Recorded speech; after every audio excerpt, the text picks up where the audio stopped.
नमस्कार दोस्तों, हमारे सामने क्लास 10th का ट्रिग्नोमेट्री का एक क्वेश्चन है जो 8.3 का है। ये क्वेश्चन नंबर 4 का तीसरा क्वेश्चन है। ये क्वेश्चन है tan theta upon 1 minus cot theta plus cot theta upon 1 minus tan theta. जो हमें जो राइट हैंड साइड वो लेकर आना है 1 plus sec theta into cos sec theta. तो हम लेफ्ट हैंड साइड लेकर चलेंगे। तो लेफ्ट हैंड साइड में देखिए सबसे पहले tan थीटा cot थीटा, तो इसे सबसे sin cos के पदों में पहले चेंज करेंगे। तो tan थीटा को जब हम sin cos के पदों में चेंज करेंगे तो हो जाएगा sin theta upon cos theta,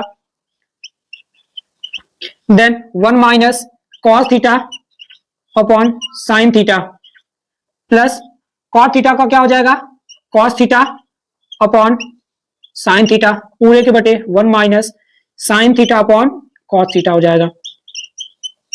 ये कैसे हुआ? sin cos के पदों में चेंज किया tan थीटा और cot थीटा को।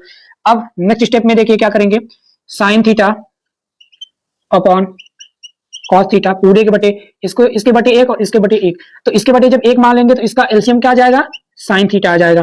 तो जब इसका एलसीएम sin थीटा आ जाएगा तो ऊपर हो जाएगा sin theta minus cos theta. ये बिल्कुल बिल्कुल फ्रैक्शन सॉल्व कर रहे हैं। तो उसी तरह ऊपर वाला भी यहाँ पे लिख लेंगे cos theta upon sin theta पूरे के बटे cos थीटा, इसका एलसीएम आ गया तो उसी तरह cos theta minus sin theta हो गया। देन क्या करेंगे, अब इसको उल्टा कर देंगे, जो नीचे वाला हर है उनको जाकर ऊपर गुणा करेंगे तो हो जाएगा sin थीटा बटे cos थीटा। जब गुणा करेंगे तो ऊपर नीचे वाली चीज ऊपर और ऊपर वाली चीज नीचे हो जाएगी, तो ये हो जाएगा sin थीटा और बटे में क्या आ जाएगा sin theta minus cos theta plus अब sin थीटा cos थीटा नीचे वाला उसे भी ऊपर कर देंगे। तो सबसे पहले cos theta upon sin theta into नीचे वाला ऊपर जाएगा तो नीचे वाली चीज जो ऊपर चली जाएगी यानी cos थीटा हो जाएगा और नीचे वाली चीज जो ऊपर वाली चीज है वो नीचे आ जाएगी यानी cos theta minus sin theta. अब इनका गुणा कर दे आपस में तो क्या हो जाएगा sin स्क्वायर थीटा, देन इसका गुणा करेंगे तो क्या हो जाएगा cos theta into sine theta minus cos theta. फिर प्लस में क्या हो जाएगा, इसका अगर इसका गुणा करेंगे तो 1 पावर एक पावर 1, तो cos theta into cos theta क्या हो जाएगा cos स्क्वायर थीटा हो जाएगा। देन नीचे क्या हो जाएगा sin थीटा ऐसे लिख देंगे इंटू इंटू ब्रैकेट में लिख देंगे cos theta minus sin theta. अब नेक्स्ट स्टेप देखिए क्या होगा अगले रो में। अब क्या करेंगे, अब देखिए यहाँ पे sin theta minus cos theta है, यहाँ पे cos theta minus sin theta है। अगर दोनों को एक जैसा बनाया जाए तो यहाँ से माइनस कॉमन लेना पड़ेगा, तो यहाँ से सबसे पहले माइनस कॉमन लेंगे तो ऊपर वाली इस वाली चीज को ऐसे हुबहू लिख देंगे। तो sine square theta upon cos theta, फिर ब्रैकेट में हो जाएगा sin theta minus cos theta. फिर यहां से जब माइनस कॉमन लेंगे तो ये प्लस वाला माइनस में हो जाएगा तो cos स्क्वायर थीटा हो जाएगा, नीचे क्या हो जाएगा sin थीटा और ये वाली चीज बिल्कुल ऐसी बन जाएगी क्योंकि जब माइनस कॉमन लेंगे तो माइनस वाली चीज प्लस में और प्लस वाली चीज माइनस में हो जाएगी। तो sin थीटा प्लस में हो जाएगा और cos थीटा क्या हो जाएगा माइनस में हो जाएगा। अब नीचे वाले का एलसीएम ले लेंगे तो नीचे वाले का एलसीएम देखिए क्या आएगा, नीचे वाले का जब एलसीएम लेंगे तो क्या आ जाएगा sin theta into cos theta, bracket में ये देखिए एक जैसा है तो ये एक आ जाएगा कॉमन यहाँ से sin theta minus cos theta, ये हमारा एलसीएम आ गया।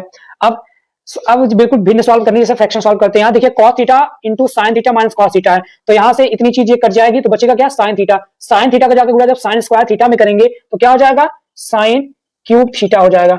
ठीक है, इसके बाद क्या हो जाएगा, जब हम sin theta into sine theta bracket में sin theta minus cos theta है तो इतनी चीज ये इसको काट देगा यानी sin थीटा इंटू ब्रैकेट में sin theta minus cos theta को कैंसिल करेगा तो बचेगा क्या cos थीटा बचेगा। तो cos थीटा का जाके गुणा जब cos स्क्वायर थीटा में करेंगे तो क्या हो जाएगा cos क्यूब थीटा।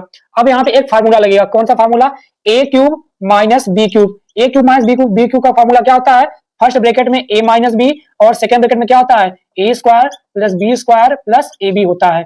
अब इसी फार्मूले पे इसे हम तोड़ेंगे तो ए किसे माना है हमने साइन थीटा को और बी किसे माना है cos थीटा को माना है। तो साइन ए माइनस बी है तो sine theta minus cos theta हो जाएगा, sine theta minus cos theta हो जाएगा। फिर दूसरे ब्रैकेट में क्या हो जाएगा ए स्क्वायर यानी साइन का होल स्क्वायर यानी साइन थीटा हो जाएगा, साइन स्क्वायर थीटा हो जाएगा प्लस बी स्क्वायर यानी cos स्क्वायर थीटा हो जाएगा। ठीक, प्लस ए बी का मतलब है ए और बी, ए हमने साइन थीटा को माना था और बी किसे माना था cos थीटा को माना था तो क्या हो जाएगा sign theta into cos theta हो जाएगा और नीचे वाली चीज को ऐसे ही लिख देंगे, कोई चेंजेस नहीं आएगा तो क्या हो जाएगा sign theta into cos theta, फिर ब्रैकेट में sine theta minus cos theta. अब यहाँ पे देखिए ये और ये एक जैसे दिख रहे हैं और मल्टीप्लाई में भी है, मल्टीप्लाई में तो एक दूसरे से कैंसिल आउट हो जाएंगे ये और ये चीज, तो बचेगा क्या हमारे पास और यहाँ पे एक चीज और देख लीजिए, sign square theta plus cos square theta क्या होता है, सॉरी उनका से एक होता है, क्या होता है, एक होता है, sine square theta plus cos square theta is equal to 1 होता है, ठीक है। तो sine square theta plus cos square theta क्या हो जाएगा, 1 हो जाएगा, तो 1 plus sine theta into cos theta हो जाएगा upon sine theta into cos theta हो जाएगा, ठीक है। अब क्या करेंगे, अब इसके बाद देखिए क्या होगा यहाँ पे कि जो 1 है 1 को अलग कर दीजिए, तो 1 upon sine theta into 1 upon cos theta हो जाएगा, देन इसके बाद प्लस हो जाएगा, प्लस में sign theta into cos theta upon sine theta into cos theta. तो देखिए एक जैसे एक दूसरे को दिख रहे हैं, तो इन दोनों ये दोनों आपस में क्या हो जाएंगे, कैंसिल आउट होकर कितना आ जाएगा, 1 आ जाएगा, ठीक है। और हम 1 अपॉन साइन थीटा को क्या जानते हैं, 1 अपॉन साइन थीटा को हम जानते हैं cosec theta into 1 upon cos theta को क्या जानते हैं, सेक थीटा, और यहाँ पे 1 ऐसे ही है। अब इसको सीक्वेंस में कर देंगे, जैसा हमने प्रश्न ने कहा कि 1 plus sec theta into cosec theta, तो हो जाएगा 1 यहां लिख देंगे 1 plus sec theta into cosec theta. यही हमको प्रूफ करना था, यही हमारा क्या है, राइट हैंड साइड है, ठीक है। और ये क्वेश्चन थोड़ा सा कॉम्प्लिकेटेड है और थोड़ा सा लॉन्ग है, इसलिए ये क्वेश्चन आपके बोर्ड एग्जाम में आने की संभावना 90% है। तो यही हमारा हल है, देखिए तो थोड़ा सा कॉम्प्लिकेटेड है, बट अगर अब इसे सही से समझेंगे तो आप समझ जाएंगे अच्छे से, ठीक है। यही हमारा देखिए आसान तो नहीं उतना कहेंगे, लेकिन थोड़ा सा कॉम्प्लिकेटेड था, इसलिए थोड़ा सा आप लोग ध्यान से देखिएगा इस क्वेश्चन को।